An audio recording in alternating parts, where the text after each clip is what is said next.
নমস্কার বন্ধুরা, আমি সকাল সকাল চলে এসেছি। আমাদের যে আম বাগানটা রয়েছে তার ঠিক সাইডটায় দুটো আমি সজনে গাছ লাগিয়েছিলাম। এই যে দেখা দেখা যাচ্ছে, আমি বলবো দেখাতে, এই যে কত বড় বড় হয়ে গেছে। এই একটা আর ওই একটা গাছ আমি লাগিয়েছিলাম জাস্ট খাওয়ার জন্য। এবার কি পরিমাণে আপনারা দেখতে পাচ্ছেন সজনে হয়েছে, উপরে যদি দেখাতে বলি, এই যে দেখা যাচ্ছে। আর অ্যাকচুয়ালি আজকে এটার জন্য আসা না, আজকে সকালবেলা করে আসলাম কিছু সজনের ফুল নিতে, মানে ড্রামস্টিক ফ্লাওয়ার যেটাকে বলে।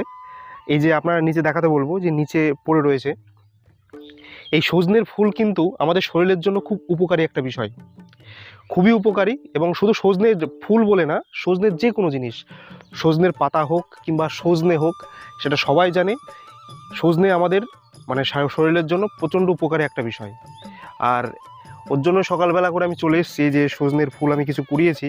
এটা ভাজা হোক কিংবা এতে অনেকে বড়া করে খায়।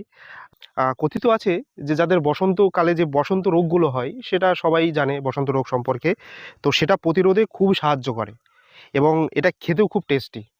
সুতরাং আপনারাও নিশ্চয়ই জানাবেন যে আপনারা কারা কারা সজনের ফুল পছন্দ করেন।